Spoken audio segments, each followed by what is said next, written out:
احمق لوگ کہیں گے کہ مسلمان جس قبلے پر پہلے سے چلے آتے تھے اب اس سے کیوں منہ پھیر بیٹھے؟ تم کہہ دو کہ مشرق اور مغرب سب اللہ ہی کا ہے، وہ جس کو چاہتا ہے سیدھے رستے پر چلاتا ہے، اور اسی طرح ہم نے تم کو امت معتدل بنایا ہے تاکہ تم لوگوں پر گواہ بنو اور پیغمبر آخر الزماں صلی اللہ علیہ وآلہ وسلم تم پر گواہ بنے۔ اور جس قبلے پر تم پہلے تھے اس کو ہم نے اس لیے مقرر کیا تھا کہ معلوم کریں کہ کون ہمارے پیغمبر کا تابع رہتا ہے اور کون الٹے پاؤں پھر جاتا ہے۔ اور یہ بات یعنی تحویل قبلہ لوگوں کو گراں معلوم ہوئی، مگر جن کو اللہ نے ہدایت بخشی ہے وہ اسے گراں نہیں سمجھتے، اور اللہ ایسا نہیں کہ تمہارے ایمان کو یوں ہی ضائع کر دے۔ اللہ تو لوگوں پر بڑا مہربان ہے، صاحب رحمت ہے۔ اے پیغمبر صلی اللہ علیہ وآلہ وسلم، ہم تمہارا آسمان کی طرف منہ اٹھانا دیکھ رہے ہیں، سو ہم تم کو اسی قبلے کی طرف جس کو تم پسند کرتے ہو منہ کرنے کا حکم دیں گے۔ تو اپنا منہ مسجد حرام یعنی خانہ کعبہ کی طرف پھیر لو، اور تم لوگ جہاں ہوا کرو نماز پڑھنے کے وقت اسی مسجد کی طرف منہ کر لیا کرو۔ اور جن لوگوں کو کتاب دی گئی ہے وہ خوب جانتے ہیں کہ یہ نیا قبلہ ان کے پروردگار کی طرف سے حق ہے، اور جو کام یہ لوگ کرتے ہیں اللہ ان سے بے خبر نہیں۔ اور اگر تم ان اہل کتاب کے پاس تمام نشانیاں بھی لے کر آؤ تو بھی یہ تمہارے قبلے کی پیروی نہ کریں، اور تم بھی ان کے قبلے کی پیروی کرنے والے نہیں ہو، اور ان میں سے بھی بعض کے قبلے کے پیرو نہیں۔ اور اگر تم باوجود اس کے کہ تمہارے پاس علم یعنی اللہ کا حکم آ چکا ہے ان کی خواہشوں کے پیچھے چلو گے تو ظالموں میں ہو جاؤ گے۔ جن لوگوں کو ہم نے کتاب دی ہے وہ ان پیغمبر آخر الزماں صلی اللہ علیہ وآلہ وسلم کو اس طرح پہچانتے ہیں جس طرح اپنے بیٹوں کو پہچانا کرتے ہیں، مگر ایک فریق ان میں سے سچی بات کو جان بوجھ کر چھپا رہا ہے۔ اے پیغمبر صلی اللہ علیہ وآلہ وسلم، یہ نیا قبلہ تمہارے پروردگار کی طرف سے حق ہے، تو تم ہرگز شک کرنے والوں میں نہ ہونا، اور ہر ایک شخص کے لیے ایک سمت مقرر ہے جدھر وہ عبادت کے وقت منہ کیا کرتا ہے، تو تم نیکیوں میں سبقت حاصل کرو۔ تم جہاں ہوگے اللہ تم سب کو جمع کرے گا، بے شک اللہ ہر چیز پر قادر ہے۔ اور تم جہاں سے نکلو نماز میں اپنا منہ مسجد حرام کی طرف کر لیا کرو، بے شبہ یہ تمہارے پروردگار کی طرف سے حق ہے، اور تم لوگ جو کچھ کرتے ہو اللہ اس سے بے خبر نہیں۔ اور تم جہاں سے نکلو مسجد حرام کی طرف منہ کر کے نماز پڑھا کرو، اور مسلمانوں تم جہاں ہوا کرو اسی مسجد کی طرف رخ کیا کرو۔ یہ تاکید اس لیے کی گئی ہے کہ لوگ تم کو کسی طرح کا الزام نہ دے سکیں، مگر ان میں سے جو ظالم ہیں وہ الزام دیں تو دیں، سو ان سے مت ڈرنا اور مجھی سے ڈرتے رہنا، اور یہ بھی مقصود ہے کہ میں تم کو اپنی تمام نعمتیں بخشوں، اور یہ بھی کہ تم راہ راست پر چلو۔ جس طرح من جملہ اور نعمتوں کے ہم نے تمہیں میں سے ایک رسول بھیجے ہیں جو تم کو ہماری آیتیں پڑھ پڑھ کر سناتے اور تمہیں پاک بناتے، اور کتاب یعنی قرآن اور دانائی سکھاتے ہیں، اور ایسی باتیں بتاتے ہیں جو تم پہلے نہیں جانتے تھے، سو تم مجھے یاد کیا کرو، میں تمہیں یاد کیا کروں گا، اور میرا احسان مانتے رہنا اور میری ناشکری نہ کرنا۔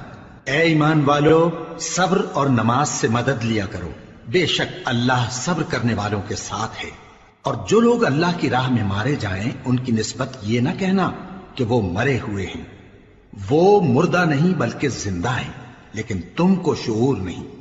اور ہم کسی قدر خوف اور بھوک اور مال اور جانوں اور میووں کے نقصان سے تمہاری آزمائش کریں گے، اور صبر کرنے والوں کو بشارت سنا دو کہ ان لوگوں پر جب کوئی مصیبت واقع ہوتی ہے تو کہتے ہیں کہ ہم اللہ ہی کا مال ہیں اور اسی کی طرف لوٹ کر جانے والے ہیں۔ یہی لوگ ہیں جن پر ان کے پروردگار کی عنایتیں ہیں اور خصوصی رحمت بھی ہے، اور یہی سیدھے رستے پر ہیں۔ بے شک کوہ صفا اور مروہ اللہ کی نشانیوں میں سے ہیں، تو جو شخص خانہ کعبہ کا حج یا عمرہ کرے اس پر کچھ گناہ نہیں کہ دونوں کے درمیان چکر لگائے، بلکہ یہ ایک نیک کام ہے، اور جو کوئی نیک کام کرے تو اللہ قدردان ہے، دانا ہے۔ جو لوگ ہمارے حکموں اور ہدایتوں کو جو ہم نے نازل کی ہیں کسی غرض فاسد سے چھپاتے ہیں، باوجود کہ ہم نے ان کو لوگوں کے سمجھانے کے لیے اپنی کتاب میں کھول کھول کر بیان کر دیا ہے۔ ایسوں پر اللہ اور تمام لعنت کرنے والے لعنت کرتے ہیں۔ ہاں، جو توبہ کرتے ہیں اور اپنی حالت درست کر لیتے ہیں اور احکام الہی کو صاف صاف بیان کر دیتے ہیں تو میں ان کے قصور معاف کر دیتا ہوں، اور میں بڑا معاف کرنے والا بڑا مہربان ہوں۔ جو لوگ کافر ہوئے اور کافر ہی مرے، ایسوں پر اللہ کی اور فرشتوں کی اور انسانوں کی سب کی لعنت، وہ ہمیشہ اسی لعنت میں گرفتار رہیں گے۔ ان سے نہ تو عذاب ہلکا ہی کیا جائے گا اور نہ انہیں کچھ مہلت ملے گی۔ اور لوگوں، تمہارا معبود ایک ہی معبود ہے، اس بڑے مہربان اور رحم والے کے سوا کوئی عبادت کے لائق نہیں۔ بے شک آسمانوں اور زمین کے پیدا کرنے میں اور رات اور دن کے ایک دوسرے کے پیچھے آنے جانے میں اور کشتیوں اور جہازوں میں جو سمندر میں لوگوں کے فائدے کے لیے رواں ہیں، اور میں جس کو اللہ آسمان سے برساتا اور اس سے زمین کو اس کے مردہ ہو جانے کے بعد زندہ یعنی خشک ہو جانے کے بعد سرسبز کر دیتا ہے، اور زمین پر ہر قسم کے جانور پھیلانے میں اور ہواؤں کے چلانے میں اور بادلوں میں جو آسمان اور زمین کے درمیان گھرے رہتے ہیں، عقل مندوں کے لیے اللہ کی قدرت کی نشانیاں ہیں۔ اور بعض لوگ ایسے ہیں جو غیر اللہ کو اللہ کا شریک بناتے اور ان سے اللہ کی سی محبت کرتے ہیں، لیکن جو ایمان والے ہیں وہ تو اللہ ہی کے سب سے زیادہ دوست دار ہیں۔ اور اے کاش ظالم لوگ جو بات عذاب کے وقت دیکھیں گے اب دیکھ لیتے کہ سب طرح کی طاقت اللہ ہی کو ہے، اور یہ کہ اللہ سخت عذاب کرنے والا ہے۔ اس دن کفر کے پیشوا اپنے پیروں سے بیزاری ظاہر کریں گے اور دونوں عذاب الہی دیکھ لیں گے اور ان کے آپس کے تعلقات منقطع ہو جائیں گے۔ یہ حال دیکھ کر پیروی کرنے والے حسرت سے کہیں گے کہ اے کاش ہمیں پھر دنیا میں جانا نصیب ہو، تاکہ جس طرح یہ ہم سے بیزار ہو رہے ہیں اسی طرح ہم بھی ان سے بیزار ہوں۔ اس طرح اللہ ان کے اعمال حسرت بنا کر دکھائے گا اور وہ دوزخ سے نکل نہیں سکیں گے۔ لوگوں، جو چیزیں زمین میں حلال طیب ہیں وہ کھاؤ، اور شیطان کے قدموں پر نہ چلو، وہ تمہارا کھلا دشمن ہے۔ وہ تو تم کو برائی اور بے حیائی ہی کے کام کرنے کو کہتا ہے، اور یہ بھی کہ اللہ کی نسبت ایسی باتیں کہو جن کا تمہیں کچھ بھی علم نہیں۔ اور جب ان لوگوں سے کہا جاتا ہے کہ جو کتاب اللہ نے نازل فرمائی ہے اس کی پیروی کرو، تو کہتے ہیں نہیں، بلکہ ہم تو اسی چیز کی پیروی کریں گے جس پر ہم نے اپنے باپ دادا کو پایا۔ بھلا اگرچہ ان کے باپ دادا نہ کچھ سمجھتے ہوں اور نہ سیدھے رستے پر ہوں، تب بھی وہ انہی کی تقلید کیے جائیں گے۔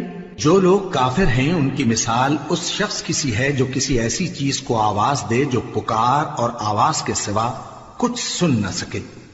یہ بہرے ہیں، گونگے ہیں، اندھے ہیں کہ کچھ سمجھ ہی نہیں سکتے۔ اے اہل ایمان، جو پاکیزہ چیزیں ہم نے تم کو عطا فرمائی ہیں ان کو کھاؤ، اور اگر اللہ ہی کے بندے ہو تو اس کی نعمتوں کا شکر بھی ادا کرو۔ اس نے تو تم پر بس مرا ہوا جانور اور لہو اور سور کا گوشت اور جس چیز پر اللہ کے سوا کسی اور کا نام پکارا جائے حرام کر دیا ہے۔ ہاں، جو مجبور ہو جائے بشرطے کہ اللہ کی نافرمانی نہ کرے اور حد ضرورت سے باہر نہ نکل جائے، اس پر کچھ گناہ نہیں۔ بے شک اللہ بخشنے والا ہے، رحم کرنے والا ہے۔ جو لوگ اللہ کی کتاب سے ان آیتوں اور ہدایتوں کو جو اس نے نازل فرمائی ہیں چھپاتے اور ان کے بدلے تھوڑی سی قیمت یعنی دنیاوی منفعت حاصل کرتے ہیں، وہ اپنے پیٹوں میں محض آگ بھرتے ہیں۔ ایسے لوگوں سے اللہ قیامت کے دن نہ کلام کرے گا اور نہ ان کو گناہوں سے پاک کرے گا، اور ان کے لیے دکھ دینے والا عذاب ہے۔ یہ وہ لوگ ہیں جنہوں نے ہدایت چھوڑ کر گمراہی اور بخشش چھوڑ کر عذاب خرید لیا۔ یہ آتش جہنم کی کیسی برداشت کرنے والے ہیں۔ یہ اس لیے کہ اللہ نے کتاب سچائی کے ساتھ نازل فرمائی، اور جن لوگوں نے اس کتاب میں اختلاف کیا وہ ضد میں آ کر نیکی سے دور ہو گئے ہیں۔ نیکی یہی نہیں کہ تم مشرق و مغرب کو قبلہ سمجھ کر ان کی طرف منہ کر لو، بلکہ نیکی یہ ہے کہ لوگ اللہ پر اور روز آخر پر اور فرشتوں پر اور اللہ کی کتاب پر اور پیغمبروں پر ایمان لائیں، اور مال باوجود عزیز رکھنے کے رشتہ داروں اور یتیموں اور محتاجوں اور مسافروں اور مانگنے والوں کو دیں، اور گردنوں کے چھڑانے میں خرچ کریں، اور نماز پڑھیں اور زکوٰۃ دیں، اور جب عہد کر لیں تو اس کو پورا کریں، اور سختی اور تکلیف میں اور جنگ کے وقت ثابت قدم رہیں۔ یہی لوگ ہیں جو ایمان میں سچے ہیں، اور یہی ہیں جو اللہ سے ڈرنے والے ہیں۔ مومنوں، تم کو مقتولوں کے بارے میں قصاص یعنی خون کے بدلے خون کا حکم دیا جاتا ہے، اس طرح پر کہ آزاد کے بدلے آزاد مارا جائے، اور غلام کے بدلے غلام، اور عورت کے بدلے عورت۔ اور اگر قاتل کو اس کے مقتول بھائی کے قصاص میں سے کچھ معاف کر دیا جائے تو وارث مقتول کو پسندیدہ طریق سے قرارداد کی پیروی یعنی مطالبہ خون بہا کرنا اور قاتل کو خوشخوئی کے ساتھ ادا کرنا چاہیے۔ یہ تمہارے پروردگار کی طرف سے تمہارے لیے آسانی اور مہربانی ہے۔ اب جو اس کے بعد زیادتی کرے اس کے لیے دکھ کا عذاب ہے۔ اور اے اہل عقل، حکم قصاص میں تمہاری زندگانی ہے کہ تم قتل و خونریزی سے بچو۔ تم پر فرض کیا جاتا ہے کہ جب تم میں سے کسی کو موت کا وقت آ جائے تو اگر وہ کچھ مال چھوڑ جانے والا ہو تو ماں باپ اور رشتہ داروں کے لیے دستور کے مطابق وصیت کر جائے۔ اللہ سے ڈرنے والوں پر یہ ایک حق ہے۔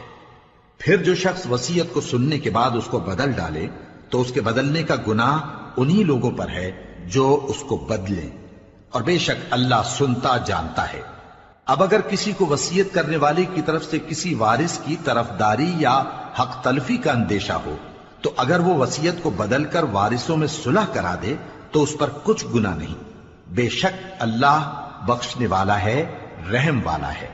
مومنوں، تم پر روزے فرض کیے گئے ہیں جس طرح تم سے پہلے لوگوں پر فرض کیے گئے تھے تاکہ تم پرہیزگار بنو۔ روزوں کے دن گنتی کے چند روز ہیں، تو جو شخص تم میں سے بیمار ہو یا سفر میں ہو تو دوسرے دنوں میں روزوں کا شمار پورا کر لے۔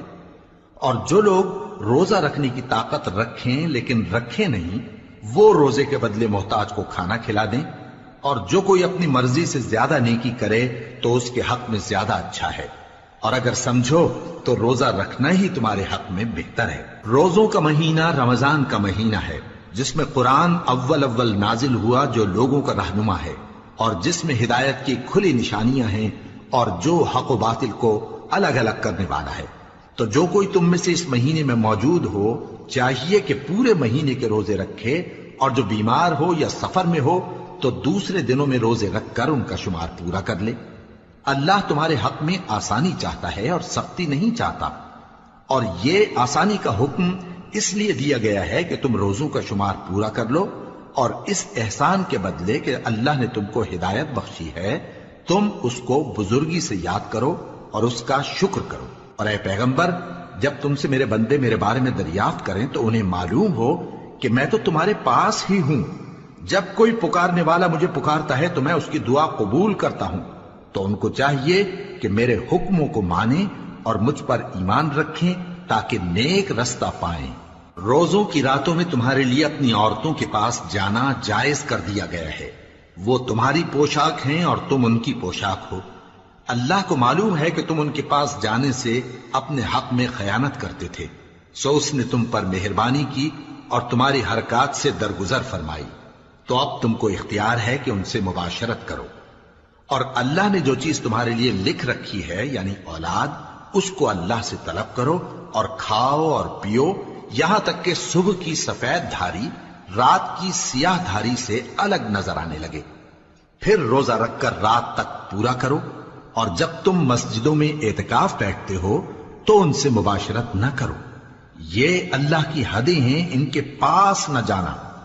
اسی طرح اللہ اپنی آیتیں لوگوں کے سمجھانے کے لیے کھول کھول کر بیان فرماتا ہے تاکہ وہ پرہیزگار بنے۔ اور آپس میں ایک دوسرے کا مال ناحق نہ کھاؤ اور نہ اس کو رشوتاً حاکموں کے پاس پہنچاؤ تاکہ لوگوں کے مال کا کچھ حصہ ناجائز طور پر کھا جاؤ، اور اسے تم جانتے بھی ہو۔ اے پیغمبر، لوگ تم سے نئے چاند کے بارے میں دریافت کرتے ہیں کہ گھٹتا بڑھتا کیوں ہے۔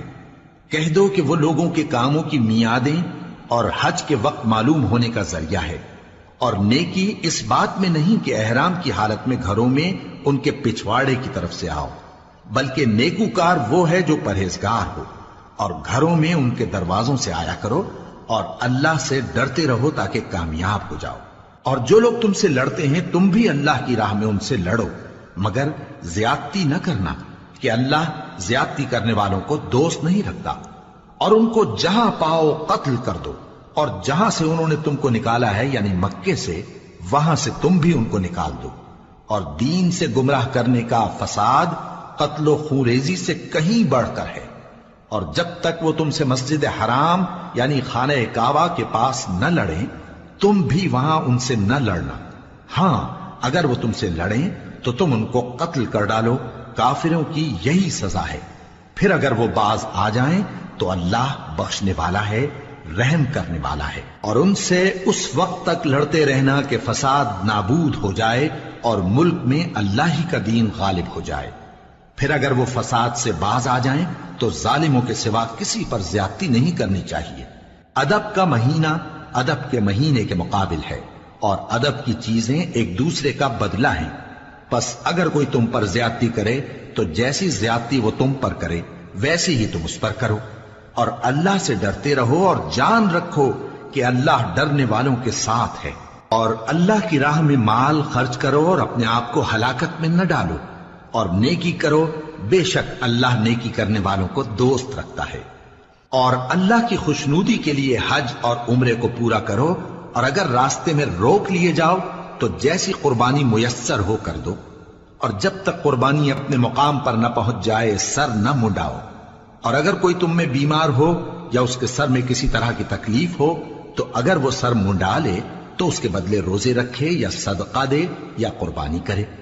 پھر جب تکلیف دور ہو کر تم مطمئن ہو جاؤ تو جو تم میں حج کے وقت تک عمرے سے فائدہ اٹھانا چاہے وہ جیسی قربانی میسر ہو کرے، اور جس کو قربانی نہ ملے وہ 3 روزے ایام حج میں رکھے اور 7 جب واپس ہو، یہ پورے 10 ہوئے۔ یہ حکم اس شخص کے لیے ہے جس کے اہل و عیال مکے میں نہ رہتے ہوں۔ اور اللہ سے ڈرتے رہو اور جان رکھو کہ اللہ سخت عذاب دینے والا ہے۔ حج کے مہینے معین ہیں جو معلوم ہیں، تو جو شخص ان مہینوں میں حج کی نیت کر لے تو حج کے دنوں میں نہ عورتوں سے اختلاط کرے، نہ کوئی برا کام کرے اور نہ کسی سے جھگڑے۔ اور جو نیک کام تم کرو گے وہ اللہ کو معلوم ہو جائے گا۔ اور زاد راہ یعنی رستے کا خرچ ساتھ لے جاؤ، کیونکہ بہترین زاد راہ پرہیزگاری ہے۔ اور اے اہل عقل مجھی سے ڈرتے رہو، اس کا تمہیں کچھ گناہ نہیں کہ حج کے دنوں میں بذریعہ تجارت اپنے پروردگار سے روزی طلب کرو۔ اور جب عرفات سے واپس ہونے لگو تو مشعر حرام یعنی مزدلفہ میں اللہ کا ذکر کرو، اور اس طرح ذکر کرو جس طرح اس نے تم کو سکھایا، اور اس سے پیشتر تم لوگ ان طریقوں سے محض ناواقف تھے۔ پھر جہاں سے اور لوگ واپس ہوں وہیں سے تم بھی واپس ہو، اور اللہ سے بخشش مانگو، بے شک اللہ بخشنے والا ہے، رحمت کرنے والا ہے۔ پھر جب حج کے تمام ارکان پورے کر چکو تو مینا میں اللہ کو یاد کرو جس طرح اپنے باپ دادا کو یاد کیا کرتے تھے، بلکہ اس سے بھی زیادہ۔ اور بعض لوگ ایسے ہیں جو اللہ سے التجا کرتے ہیں کہ اے پروردگار ہم کو جو دینا ہے دنیا ہی میں دے دے، اور ایسے لوگوں کا آخرت میں کچھ حصہ نہیں۔ اور بعض ایسے ہیں کہ دعا کرتے ہیں کہ پروردگار ہم کو دنیا میں بھی نعمت عطا فرما اور آخرت میں بھی نعمت بخشیو اور دوزخ کے عذاب سے محفوظ رکھیو۔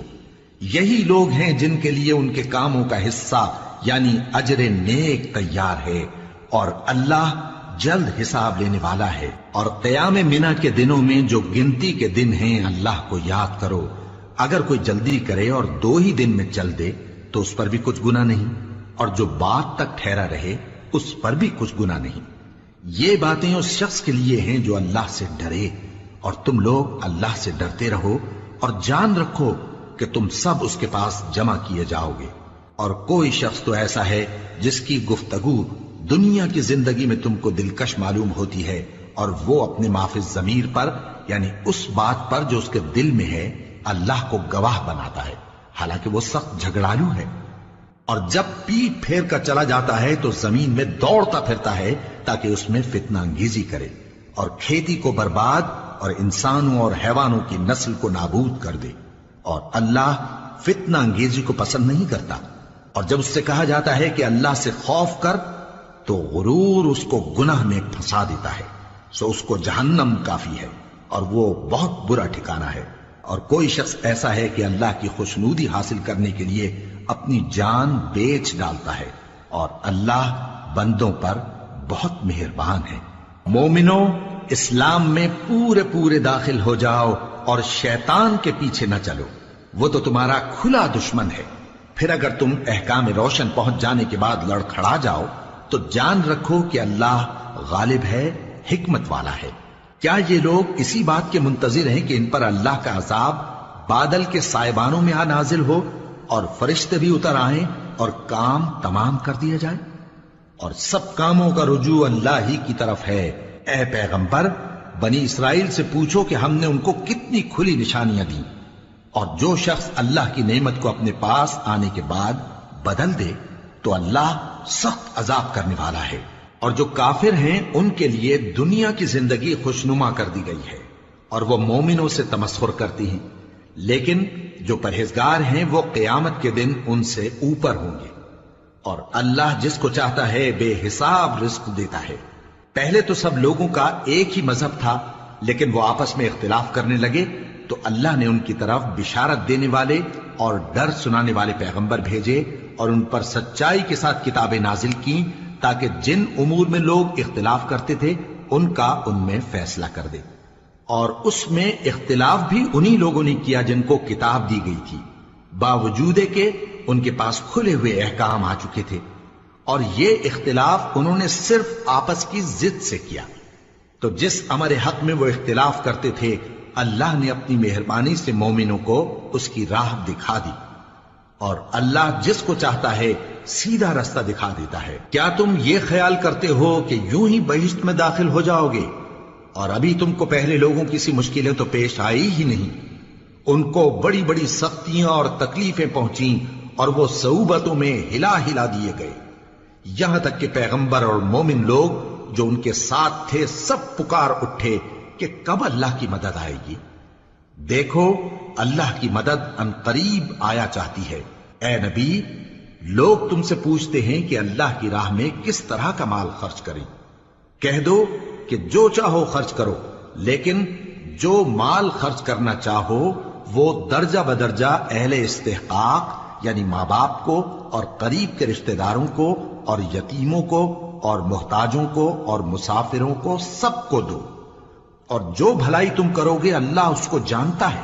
مسلمانوں، تم پر اللہ کے رستے میں لڑنا فرض کر دیا گیا ہے، اور وہ تمہیں ناگوار تو ہوگا، مگر عجب نہیں کہ ایک چیز تم کو بری لگے اور وہ تمہارے حق میں بھلی ہو، اور عجب نہیں کہ ایک چیز تم کو بھلی لگے اور وہ تمہارے لیے مضر ہو، اور ان باتوں کو اللہ ہی بہتر جانتا ہے اور تم نہیں جانتے۔ اے پیغمبر، لوگ تم سے عزت والے مہینوں میں لڑائی کرنے کے بارے میں دریافت کرتے ہیں، کہہ دو کہ ان میں لڑنا بڑا گناہ ہے، اور اللہ کی راہ سے روکنا اور اس سے کفر کرنا اور مسجد حرام یعنی خانہ کعبہ میں جانے سے بند کرنا اور اہل مسجد کو اس میں سے نکال دینا جو یہ کفار کرتے ہیں، اللہ کے نزدیک اس سے بھی زیادہ گناہ ہے، اور فتنہ انگیزی خونریزی سے بھی بڑھ کر ہے۔ اور یہ لوگ ہمیشہ تم سے لڑتے رہیں گے، یہاں تک کہ اگر مقدور رکھیں تو تم کو تمہارے دین سے پھیر دیں، اور جو کوئی تم میں سے اپنے دین سے پھر کر کافر ہو جائے گا اور کافر ہی مرے گا تو ایسے لوگوں کے اعمال دنیا اور آخرت دونوں میں برباد ہو جائیں گے، اور یہی لوگ دوزخ میں جانے والے ہیں جس میں ہمیشہ رہیں گے۔ جو لوگ ایمان لائے اور اللہ کے لیے وطن چھوڑ گئے اور کفار سے جنگ کرتے رہے وہی اللہ کی رحمت کے امیدوار ہیں، اور اللہ بخشنے والا ہے، رحمت کرنے والا ہے۔ اے پیغمبر، لوگ تم سے شراب اور جوئے کا حکم دریافت کرتے ہیں، کہہ دو کہ ان میں گناہ بڑے ہیں اور لوگوں کے لیے کچھ فائدے بھی ہیں، مگر ان کے گناہ فائدوں سے کہیں زیادہ ہیں۔ اور یہ بھی تم سے پوچھتے ہیں کہ اللہ کی راہ میں کون سا مال خرچ کریں، کہہ دو کہ جو ضرورت سے زیادہ ہو۔ اس طرح اللہ تمہارے لیے اپنے احکام کھول کھول کر بیان فرماتا ہے تاکہ تم سوچو، یعنی دنیا اور آخرت کی باتوں میں غور کرو۔ اور تم سے یتیموں کے بارے میں بھی دریافت کرتے ہیں، کہہ دو کہ ان کی حالت کی اصلاح بہت اچھا کام ہے، اور اگر تم ان سے مل جل کر رہنا یعنی خرچ اکٹھا رکھنا چاہو تو وہ تمہارے بھائی ہیں، اور اللہ خوب جانتا ہے کہ خرابی کرنے والا کون ہے اور اصلاح کرنے والا کون۔ اور اگر اللہ چاہتا تو تم کو تکلیف میں ڈال دیتا، بے شک اللہ غالب ہے، حکمت والا ہے۔ اور مومنوں مشرک عورتوں سے جب تک وہ ایمان نہ لائیں نکاح نہ کرنا، کیونکہ مشرک عورت خواہ تم کو کیسی ہی بھلی لگے اس سے مومن لونڈی بہتر ہے۔ اور اسی طرح مشرک مرد جب تک ایمان نہ لائیں مومن عورتوں کو ان کی زوجیت میں نہ دینا، کیونکہ مشرک مرد سے خواہ وہ تم کو کیسا ہی بھلا لگے مومن غلام بہتر ہے۔ یہ مشرک لوگوں کو دوزخ کی طرف بلاتے ہیں، اور اللہ اپنی مہربانی سے بہشت اور بخشش کی طرف بلاتا ہے، اور اپنے حکم لوگوں سے کھول کھول کر بیان کرتا ہے تاکہ نصیحت حاصل کریں۔ اور تم سے حیض کے بارے میں دریافت کرتے ہیں، کہہ دو وہ تو نجاست ہے، سو ایام حیض میں عورتوں سے کنارہ کش رہو، اور جب تک وہ پاک نہ ہو جائیں ان سے مقاربت نہ کرو۔ ہاں جب وہ پاک ہو جائیں تو جس طریق سے اللہ نے تمہیں ارشاد فرمایا ہے ان کے پاس جاؤ، کچھ شک نہیں کہ اللہ توبہ کرنے والوں اور پاک صاف رہنے والوں کو دوست رکھتا ہے۔ تمہاری عورتیں تمہاری کھیتی ہیں، تو اپنی کھیتی میں جس طرح چاہو جاؤ، اور اپنے لیے نیک عمل آگے بھیجو، اور اللہ سے ڈرتے رہو، اور جان رکھو کہ ایک دن تمہیں اس کے روبرو حاضر ہونا ہے۔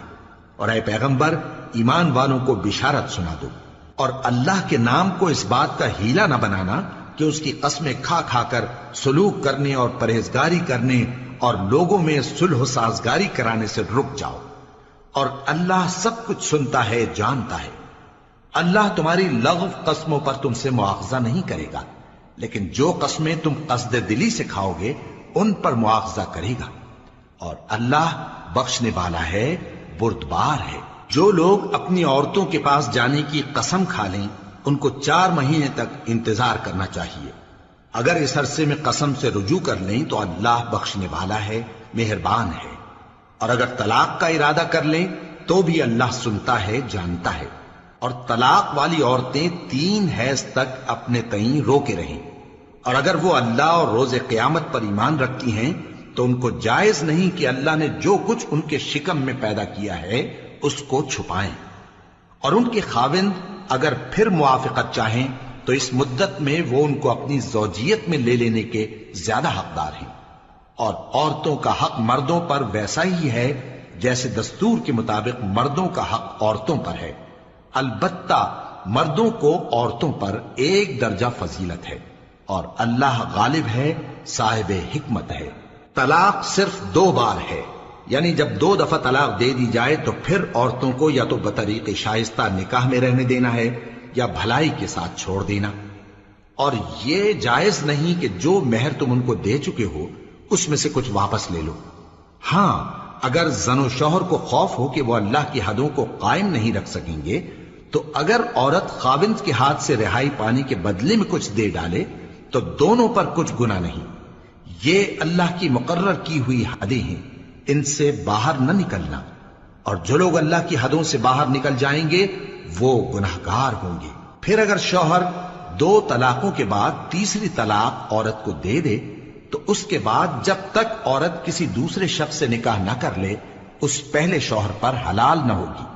ہاں اگر دوسرا خاوند بھی طلاق دے دے اور عورت اور پہلا خاوند پھر ایک دوسرے کی طرف رجوع کر لیں تو ان پر کچھ گناہ نہیں، بشرطے کہ دونوں یقین کریں کہ اللہ کی حدوں کو قائم رکھ سکیں گے، اور یہ اللہ کی حدیں ہیں، ان کو وہ ان لوگوں کے لیے بیان فرماتا ہے جو علم رکھتے ہیں۔ اور جب تم عورتوں کو 2 دفعہ طلاق دے چکو اور ان کی عدت پوری ہو جائے تو انہیں یا تو حسن سلوک سے نکاح میں رہنے دو یا بطریق شائستہ رخصت کر دو، اور اس نیت سے ان کو نکاح میں نہ رہنے دینا چاہیے کہ انہیں تکلیف دو اور ان پر زیادتی کرو، اور جو ایسا کرے گا وہ اپنا ہی نقصان کرے گا۔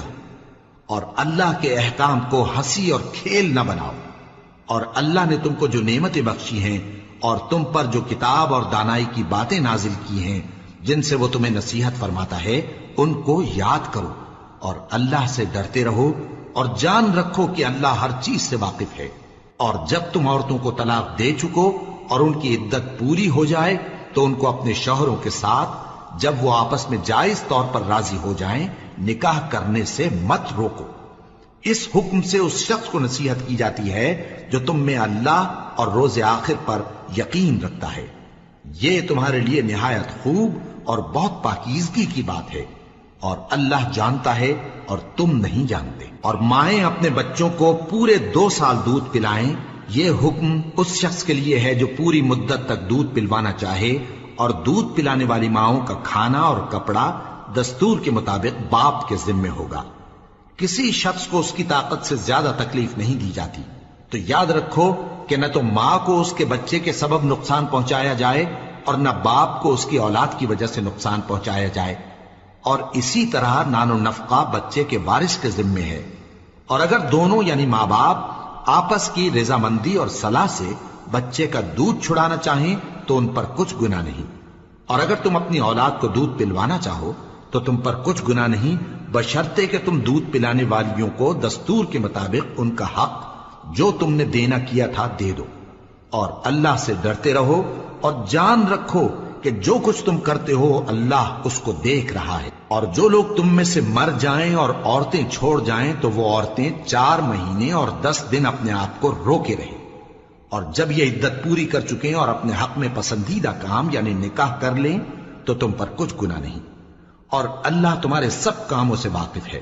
اگر تم اشارے کنائے میں عورتوں کو نکاح کا پیغام بھیجو یا نکاح کی خواہش کو اپنے دلوں میں مخفی رکھو تو تم پر کچھ گناہ نہیں۔ اللہ کو معلوم ہے کہ تم ان سے نکاح کا ذکر کرو گے، مگر ایام عدت میں اس کے سوا کے دستور کے مطابق کوئی بات کہہ دو، پوشیدہ طور پر ان سے قول و قرار نہ کرنا، اور جب تک عدت پوری نہ ہو لے نکاح کا پختہ ارادہ نہ کرنا۔ اور جان رکھو کہ جو کچھ تمہارے دلوں میں ہے اللہ کو سب معلوم ہے، تو اس سے ڈرتے رہو اور جان رکھو کہ اللہ بخشنے والا ہے، حلم والا ہے۔ اور اگر تم عورتوں کو ان کے پاس جانے یا ان کا مہر مقرر کرنے سے پہلے طلاق دے دو تو تم پر کچھ گناہ نہیں، ہاں ان کو دستور کے مطابق کچھ خرچ ضرور دو، یعنی مقدور والا اپنے مقدور کے مطابق دے اور تنگ دست اپنی حیثیت کے مطابق۔ نیک لوگوں پر یہ ایک طرح کا حق ہے۔ اور اگر تم عورتوں کو ان کے پاس جانے سے پہلے طلاق دے دو لیکن مہر مقرر کر چکے ہو تو آدھا مہر دینا ہوگا۔ ہاں اگر عورتیں مہر بخش دیں یا مرد جن کے ہاتھ میں عقد نکاح ہے اپنا حق چھوڑ دیں اور پورا مہر دے دیں تو ان کو اختیار ہے۔ اور اگر تم مرد لوگ ہی اپنا حق چھوڑ دو تو یہ پرہیزگاری کی بات ہے، اور آپس میں بھلائی کرنے کو فراموش نہ کرنا۔ کچھ شک نہیں کہ اللہ تمہارے سب کاموں کو دیکھ رہا ہے۔ مسلمانوں، سب نمازیں خصوصاً بیچ کی نماز یعنی نماز عصر پورے اہتمام کے ساتھ ادا کرتے رہو اور اللہ کے آگے ادب سے کھڑے رہا کرو۔ پھر اگر تم خوف کی حالت میں ہو تو پیادے یا سوار جس حال میں ہو نماز پڑھ لو۔ پھر جب امن و اطمینان ہو جائے تو جس طریق سے اللہ نے تم کو سکھایا ہے جو تم پہلے نہیں جانتے تھے اللہ کو یاد کرو۔ اور جو لوگ تم میں سے مر جائیں اور عورتیں چھوڑ جائیں وہ اپنی عورتوں کے حق میں وصیت کر جائیں کہ ان کو 1 سال تک خرچ دیا جائے اور گھر سے نہ نکالی جائیں۔ ہاں اگر وہ خود گھر سے چلی جائیں اور اپنے حق میں پسندیدہ کام یعنی نکاح کر لیں تو تم پر کچھ گناہ نہیں، اور اللہ زبردست ہے، حکمت والا ہے۔ اور مطلقہ عورتوں کو بھی دستور کے مطابق نان و نفقہ دینا چاہیے، پرہیزگاروں پر یہ بھی حق ہے۔ اسی طرح اللہ اپنے احکام تمہارے لیے بیان فرماتا ہے تاکہ تم سمجھو۔ بھلا تم نے ان لوگوں کو نہیں دیکھا جو شمار میں ہزاروں ہی تھے اور موت کے ڈر سے اپنے گھروں سے نکل بھاگے تھے، تو اللہ نے ان کو حکم دیا کہ مر جاؤ، پھر ان کو زندہ بھی کر دیا۔ کچھ شک نہیں کہ اللہ لوگوں پر مہربانی رکھتا ہے، لیکن اکثر لوگ شکر نہیں کرتے۔ اور مسلمانوں، اللہ کی راہ میں جہاد کرو اور جان رکھو کہ اللہ سب کچھ سنتا ہے، سب کچھ جانتا ہے۔ کون ہے کہ اللہ کو قرض حسنہ دے کہ وہ اس کے بدلے اس کو کئی گنا زیادہ دے گا، اور اللہ ہی روزی کو تنگ کرتا اور وہی اسے کشادہ کرتا ہے، اور تم اسی کی طرف لوٹ کر جاؤ گے۔ بھلا تم نے بنی اسرائیل کی ایک جماعت کو نہیں دیکھا جس نے موسیٰ کے بعد اپنے پیغمبر سے کہا کہ آپ ہمارے لیے ایک بادشاہ مقرر کر دیں تاکہ ہم اللہ کی راہ میں جہاد کریں؟ پیغمبر نے کہا کہ اگر تم کو جہاد کا حکم دیا جائے تو ایسا تو نہیں کہ لڑنے سے پہلو تہی کرو؟ وہ کہنے لگے کہ ہم اللہ کی راہ میں کیوں نہ لڑیں گے جبکہ ہم وطن سے خارج اور بال بچوں سے جدا کر دیے گئے۔ پھر جب ان کو جہاد کا حکم دیا گیا تو چند اشخاص کے سوا سب پھر گئے، اور اللہ ظالموں سے خوب واقف ہے۔ اور پیغمبر نے ان سے یہ بھی کہا کہ اللہ نے تم پر طالوت کو بادشاہ مقرر فرمایا ہے۔ وہ بولے کہ اسے ہم پر بادشاہی کا حق کیوں کر ہو سکتا ہے؟ اس سے بڑھ کر بادشاہی کے مستحق تو ہم ہیں، اور اس کے پاس تو بہت سی دولت بھی نہیں۔ پیغمبر نے کہا کہ اللہ نے اس کو تم پر فضیلت دی ہے اور بادشاہی کے لیے منتخب فرمایا ہے۔ اس نے اسے علم بھی بہت سا بخشا ہے اور تن و توش بھی بڑا عطا کیا ہے، اور اللہ کو اختیار ہے جسے چاہے بادشاہی بخشے، وہ بڑا کشائش والا ہے، دانا ہے۔ اور پیغمبر نے ان سے کہا کہ ان کی یعنی طالوت کی بادشاہی کی نشانی یہ ہے کہ تمہارے پاس وہ صندوق آئے گا جس کو فرشتے اٹھائے ہوئے ہوں گے، اس میں تمہارے پروردگار کی طرف سے تسلی بخشنے والی چیز ہوگی اور کچھ اور چیزیں بھی ہوں گی جو موسیٰ اور ہارون چھوڑ گئے تھے۔ اگر تم ایمان رکھتے ہو تو یہ تمہارے لیے ایک بڑی نشانی ہے۔ غرض جب طالوت فوجیں لے کر روانہ ہوا تو اس نے ان سے کہا کہ اللہ ایک نہر سے تمہاری آزمائش کرنے والا ہے، جو شخص اس میں سے پانی پی لے گا اس کی نسبت تصور کیا جائے گا کہ وہ میرا نہیں، اور جو نہ پیے گا وہ سمجھا جائے گا کہ میرا ہے۔ ہاں اگر کوئی ہاتھ سے چلو بھر پانی لے لے تو خیر۔ جب وہ لوگ نہر پر پہنچے تو چند آدمیوں کے سوا سب نے پانی پی لیا۔ پھر جب طالوت اور مومن لوگ جو اس کے ساتھ تھے نہر کے پار ہو گئے تو کہنے لگے کہ آج ہم میں جالوت اور اس کے لشکر سے مقابلہ کرنے کی طاقت نہیں۔ جو لوگ یقین رکھتے تھے کہ ان کو اللہ کے روبرو حاضر ہونا ہے، وہ کہنے لگے کہ بسا اوقات تھوڑی سی جماعت نے اللہ کے حکم سے بڑی جماعت پر فتح حاصل کی ہے، اور اللہ ثابت قدم رہنے والوں کے ساتھ ہے۔ اور جب وہ لوگ جالوت اور اس کے لشکر کے مقابل میں آئے تو اللہ سے دعا کی کہ اے پروردگار، ہم پر صبر کے دہانے کھول دے اور ہمیں لڑائی میں ثابت قدم رکھ اور لشکر کفار پر فتح یاب کر۔ تو طالوت کی فوج نے اللہ کے حکم سے ان کو شکست دے دی، اور داؤد نے جالوت کو قتل کر ڈالا، اور اللہ نے ان کو بادشاہی اور دانائی بخشی اور جو کچھ چاہا سکھایا۔ اور اگر اللہ لوگوں کو ایک دوسرے پر چڑھائی اور حملہ کرنے سے نہ ہٹاتا رہتا تو کرۂ ارض تباہ ہو جاتا، لیکن اللہ اہل عالم پر بڑا مہربان ہے۔ یہ اللہ کی آیتیں ہیں جو ہم تم کو سچائی کے ساتھ پڑھ کر سناتے ہیں، اور اے محمد صلی اللہ علیہ وآلہ وسلم تم بلا شبہ پیغمبروں میں سے ہو۔